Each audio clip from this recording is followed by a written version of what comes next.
Nama saya Bayu Erlangga dengan NPI 63 akan mempresentasikan hasil laporan tugas perkuliahan.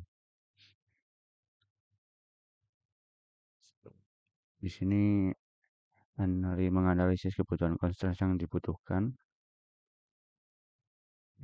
yaitu ada 4 infrastruktur dan fasilitas yang di dalamnya tersedia ruang kelas yang nyaman dan dilengkapi dengan teknologi pembelajaran modern, terus sumber daya manusia, menyediakan program pelatihan berskala bagi dosen dan staf administrasi untuk meningkatkan kualitas pengajaran dan layanan, kurikulum dan pembelajaran, menyediakan bimbingan karir dan peluang magang bagi mahasiswa guna meningkatkan keterampilan profesional mereka, kemahasiswaan, meningkatkan aksesibilitas. 2. Itu kendala. Kendalanya yaitu tentang pendanaan, kualitas SDM, birokrasi, relevansi dengan industri. Di sini pasti terdapat kendala yang ada contohnya di dalam ini. Wah, tentang konseptual skema yang sesuai dengan ini, yaitu ada tabel 5 tabel, yaitu tabel course yang primary key ini menggunakan CID yang dituliskan dengan nama, undergraduate, attendance, terus periode kelasnya. Yang primary key-nya menggunakan auto PK column, start time, PRDNR, and time itu menggunakan timestamp. Terus profesor yang primary key-nya itu menggunakan SSN dan diikuti dengan name, department, skill, salary, menggunakan varchar semua ya. Yang keempat, classroom yang menggunakan primary key-nya adalah room NR dan diikuti oleh type-nya menggunakan varchar dan capacity-nya bukan integer. Dan tabel assign yang terakhir yang primary key-nya menggunakan auto PK column dan diikuti dengan foreign key semua yang ada di sini. Lanjut ke nomor 3, itu menambahkan 25 data row dengan sesuai yang ada di sini.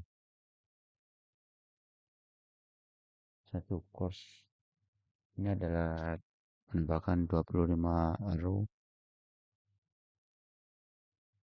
Di sini terdapat data 25, data course ID yang diinputkan menggunakan create table dan insert untuk, dan di sini ada tabel teacher menggunakan SSN. Ini primary key-nya nama, departemen, skill menggunakan varchar, dan salary ini menggunakan desimal. Di sini ada kelas periodenya itu menggunakan primary key dan sistemnya ini menggunakan system. Ini ada tabel room yang berisi primary key-nya room numbernya 102 ini sampai ke bawah. Room type-nya classroom, office, dan capacity-nya bertipe data integer, dan room type-nya ini varchar ya. Ini adalah men-trigger untuk memastikan staf khusus memiliki guru yang mengajarnya. Jadi ini adalah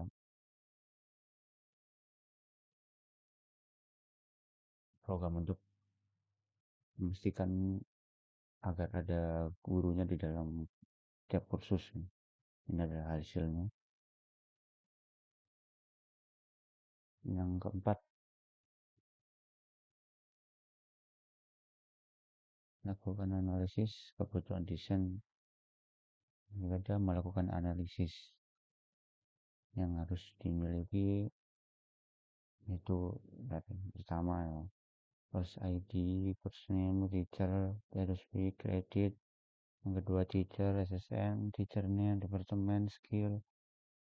Tiga, kelas periodenya, periode ID, bebas, start time, end time. Empat, roomnya, ada room ID, room type. Course assignment, course ID, periode ID, room ID, enable content, course ID, periode ID, room ID.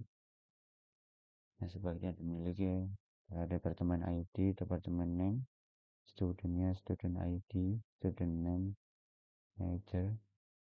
Tiga adalah enrollment, course ID, student yang bisa dimiliki.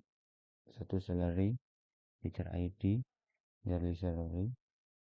Dua, course description, course ID, description. Tiga, meeting ID, course ID, that topic tidak akan dimiliki one half. Antara muka pengguna yang kompleks untuk mengelola database, algoritma penjadwalan real-time. Di sini aku RPS Plus-nya adalah satu, functionality-nya identifikasi fungsi utama database, termasuk pencarian, penyimpanan data kursus, guru, dan ruangan dengan memperhatikan keamanan data. Di sini keamanan datanya itu sangat dipentingkan ya. Dua, usability-nya memiliki antarmuka admin yang mudah digunakan untuk memudahkan pengelolaan database oleh pengguna dengan pengaturan akses yang sesuai untuk menjaga keamanan data. Di sini juga menjaga keamanan data agar tidak sampai dibobol. Reliability-nya adalah backup database secara berkala diperlukan untuk memastikan keamanan dan memulihkan database jika terjadi kegagalan dengan pertimbangan perlindungan data sensitif. Yang keempat, performance. Database harus mampu menangani queries secara efisien dan cepat untuk memastikan responsivitas sistem dengan menjaga tingkat keamanan yang tepat. 5. Supportability. Database harus mudah di-maintain dan di-update untuk mendukung perubahan kebutuhan bisnis dan teknologi dengan tetap memperhatikan aspek keamanan data. Yang keenam, security. Implementasi lapisan keamanan yang sesuai termasuk autentikasi pengguna, otorisasi, dan enkripsi data untuk melindungi data sensitif dari akses tidak sah dari serangan cyber. 7. Desain constraint. Menggunakan DBMS yang memiliki fitur keamanan yang kuat seperti enkripsi data, kebijakan akses, dan monitoring aktivitas untuk menjaga keamanan data secara efektif. Itu berlanjut ke soal kelima, yaitu mendesain arsitektur berdasarkan analisis poin kebutuhan poin D. Di sini PPNM-nya adalah seperti ini. Awal dengan start, mengisi formulir pendaftaran, validasi data formulir, di ACC atau tidak. Jika di ACC, maka pilih mata kuliah, tentukan slot kelas, tentukan ruangan, daftarkan ke dalam sistem, selesai. Jika tidak di ACC, jadi diminta pembaruan data dan mengisi formulir lagi dan validasi data formulir lagi dan akan di ACC nanti dan lanjut sampai ke tahap selesai. Untuk UML-nya menggunakan tabel juga. Di sini ada pendaftaran, ada formulir pendaftaran, validasi data, pilih mata kuliah, tentukan slot kelas, tentukan ruangan, dan daftarkan ke sistem. Sekian dari saya. Assalamualaikum warahmatullahi wabarakatuh.